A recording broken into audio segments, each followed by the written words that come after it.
अस्सलाम वालेकुम वरहमतुल्लाहि वबरकातुहू। अजीज तलबा, उम्मीद करती हूँ कि आप तमाम खैर व आफियत से होंगे, अपने घरों पर होंगे और पढ़ लिख रहे होंगे। इसी उम्मीद के साथ आज का वीडियो शुरू करती हूँ। आज इंशाल्लाह हम हुरूफ तहजी, उनकी आवाज, उनके अशकाल और उनकी आदि शक्लें देखेंगे कि किस तरह से लफ्ज बनाते वक्त इन हुरूफों की आदि शक्लें की जाती है और किन हुरूफों को पूरा पूरा साबित लिखा जाता है।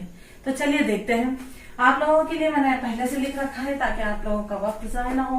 तो सबसे पहले हम अलिफ से शुरू करते हैं। अलिफ अलिफ की आवाज जब हम उसको लफ्ज में इस्तेमाल करते हैं तो कभी हम इसे अ पढ़ते कभी अ पढ़ा जाता है तो कभी आ की भी आवाज आती है। अलिफ की कोई आधी शक्ल नहीं है, इसे पूरा पूरा मुकम्मल लिखा जाता है। ठीक है। उसके बाद बे है। बे के खानदान में कौन कौन से हुर्फ आते हैं? फर्ज कीजिए ये बे का खानदान है, इसमें बे में आता है, बे के खानदान में आते हैं हुर्फ बे, पे, ते, टे और से। अब जब इन हुरूफों की मदद से जब अल्फाज तैयार किए जाते हैं तो इनकी आवाजें कैसी आती है? बे की आवाज होती है ब, पे को पढ़ा जाता है प, और ते की आवाज है त, टे की आवाज है ट और से की आवाज है स। और बे के खानदान के जितने भी हुर्फ होते हैं इन तमाम की आधी शक्लें होती है। देखिए आप यहाँ पर लिखा हुआ है बे की आधी शक्ल इस तरीके से होती है। इसे आधा कर दिया, अगर हम इस तरीके से इसे मिटा दे तो ये बे की आधी शक्ल हो गई। उसी तरीके से पे की आधी शक्ल, ते की आधी शक्ल, टे की और से की आधी शक्ल है। यानी ये बे का पूरा खानदान है और पूरे खानदान के हुरूफ की जो है तो यहाँ पर आधी शक्लें कर सकते हैं। ठीक है। उसके बाद हम आगे चलते हैं। यहाँ पर है जीम, और जीम का भी एक खानदान है, यानी एक जैसे अशकाल है, थोड़ा बहुत फर्क है, नुक्तों का फर्क होता है। यहाँ पर जीम में बीच पे उसके एक नुक्ता होता है, जीम में 3 नुक्ते दिए जाते हैं, है पर नुक्ता नहीं और कै पर ऊपर एक नुक्ता होता है। ठीक है। ये जीम का खानदान हो गया। अब उसकी आवाजें देख लेंगे हम। जीम की आवाज है ज, चीन की आवाज आती है च, और जब हम है को लफ्ज में इस्तेमाल करेंगे तो हम इसे ह पढ़ेंगे और कै की आवाज आएंगी ख। अब ये जीम के खानदान के तमाम हुरूफ की जो है तो आधी शक्लें होती है। जीम का जो आमतौर पर हम जो शक्लें ज्यादा करके इस्तेमाल की जाती है, जीम की ये शक्ल है, जीम की भी आधी शक्ल है की और ये कै की आधी शक्ल है। यानी जीम के तमाम ग्रोह की आदि शक्लें की जा सकती है। जब हम अल्फाज में जब हम कोई लफ्ज बनाते हैं और जीम, चीम, है, कै का इस्तेमाल करते हैं तो बाज़ वक़्त इनकी आदि शक्लों का भी इस्तेमाल किया जाता है और बाज़ वक़्त पूरी शक्लें भी इस्तेमाल की जाती हैं। अब देखिए आगे यहाँ पर है दाल, डाल और जाल। ये दाल का ग्रोह है, दाल का खानदान है, इसमें 3 हुर्फ है। देखिए दाल है, डाल है, जाल है, लेकिन उसके नीचे मैंने यहाँ पर डैश किया हुआ है, यानी दाल, डाल और जाल की आधी शक्लें नहीं है और इन्हें पूरा पूरा लिखा जाता है। जब कभी भी हम इन्हें अल्फाज बनाते वक्त इन हुरूफों का इस्तेमाल करेंगे तो इन्हें पूरा पूरा लिखेंगे। ठीक है। और दाल की आवाज आएंगी द, इसकी आवाज है ड और जाल की आवाज है ज। यानी ये दाल का ग्रुप है। अभी हम आगे चलते हैं। रे का ग्रुप है, रे, रे, जे और ये जे। ठीक है। तो इन सब की जो है तो आधी शक्लें नहीं है, इन्हें भी पूरा पूरा लिखा जाएगा, रे, रे, जे और जे को।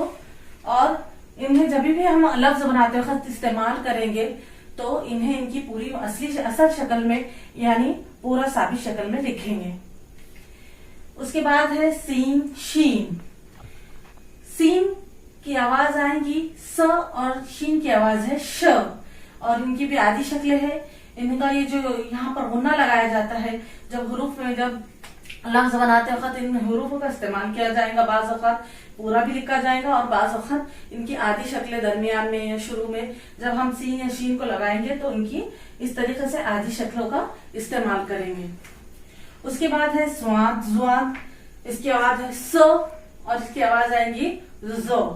स्वाद की भी आधी शक्ल है, इसका भी गुन्ना हटा देंगे हम। जब हमें जरूरत पड़ेगी तो हम इसको आधी शक्ल में लिखेंगे और जुआद को भी आधी शक्ल में इस्तेमाल किया जा सकता है। तोय, जोय। तोय और जोय ये इनकी भी जो है तो आधी शक्ल नहीं है, इन्हें भी मुकम्मिल पूरा पूरा लिखा जाएगा। मिलाते वक्त जब लफ्ज में हम मिलाएंगे या अल्फाज के जब हम लिखेंगे उसकी शुरुआत में तो और जोए को मुकम्मिल तौर पर लिखा जाएगा। इनकी जो है तो आधी शक्लें नहीं है, इसलिए मैंने यहाँ पर डैश कर दिया है। इसकी आवाज है तो और इसकी आवाज है जो। उसके बाद है ऐन और गैन। ऐन और गैन की 2 शक्लें हैं, देखिए यहाँ पर ऐन इस तरीके से भी लिखा जाएगा और गैन भी इस तरीके से, 2 तरीके से लिखा जाएगा। ऐन और गैन जब दरमियान में होंगे, जब लफ्ज के दरमियान में हम ऐन और गैन को इस्तेमाल करेंगे तो उनकी ये शक्लें इस्तेमाल की जाएंगी। उसके बाद है फे और खाफ।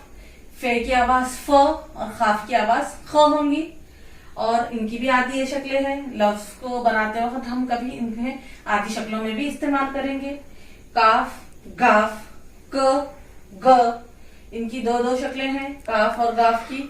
इस तरीके से देखिए, ये काफ की सादी शक्ल है और एक थोड़ा सा गोल करके इसे इस्तेमाल किया जाएगा। उसी तरीके से ये काफ की आधी शक्लें हैं और ये गाफ की आधी शक्लें हैं। लाम, मीम और नून। लाम की आवाज है ल, मीम की आवाज आएंगी म और नून की आवाज होगी न। लाम को भी आधी शक्ल में लिखा जाता है, मीम की भी आधी शक्ल है और नून की भी आधी शक्ल है। देखिए थोड़ा सा मीम की जब हम शक्ल आधी करते हैं तो थोड़ा सा उसमें फर्क हो जाता है। मीम को इस तरीके से हम आधी शक्ल में लिखेंगे और नून को इस तरीके से, नून को ऊपर नुक्ता देंगे, ये नून की भी आधी शक्ल है। अब उसके बाद तुलबा ये है वाव। वाव की जो है तो कोई आधी शक्ल नहीं है, इसे हम जब भी लिखेंगे इसे पूरा मुकम्मिल लिखेंगे और इसकी कोई शक्ल तब्दील नहीं होगी। इसकी आवाज वो होगी, वो की आवाज में हम इसे पुकारेंगे। और उसके बाद है ह की 3 शक्लें होती है, इस तरीके से 3 शक्लों में भी ह को लिखा जाता है। उसके बाद है हमजा। हमजा की कोई आधी शक्ल नहीं है, इसे हम जब भी इस्तेमाल करेंगे हम इसे मुकम्मिल लिखेंगे। छोटी ये और बड़ी ये, तो छोटी ये को कभी हम इसकी मुकम्मिल सूरत में लिखेंगे और बड़ी ये को भी इसकी मुकम्मिल सूरत में इस्तेमाल किया जाता है। लेकिन बाज अल्फाज में दरमियान में जो है तो इसे या शुरू में इस तरीके से य की शक्ल भी, ये 2 नुक्ते लगाकर नीचे उसके ये य की शक्ल भी इस्तेमाल की जाती है। तो इस तरीके से प्यारे बच्चों हमने देखे कि किस तरीके से हुरूफ तहजी उनकी अशकार होती है, पूरी शक्लें हैं, उनकी आधी शक्लें होती है, किसी की आधी शक्लें नहीं होती है और किस तरीके से इनकी आवाज अलग अलग होती है, किस तरीके से ये हुरूफ एक दूसरे से मुख्तलिफ है, किस तरीके से एक दूसरे से कुछ जगह मिलते जुलते हैं। तो इंशाल्लाह मैं उम्मीद करती हूँ कि आप इस वीडियो से जरूर कुछ ना कुछ हासिल करेंगे। आप इसकी स्क्रीनशॉट ले लें और इसको बार बार रिवाइज करें, बार बार इसे देखें और इसको समझने की कोशिश करें। तो इंशाल्लाह हमारे उर्दू पढ़ने में मजीद आसानी होंगी, उर्दू सीखने में आसानी होंगी और इंशाल्लाह अगले वीडियो में और इस उर्दू को और आसान और सहल बनाने की मैं कोशिश करूंगी। जज़ाकल्लाह खैर।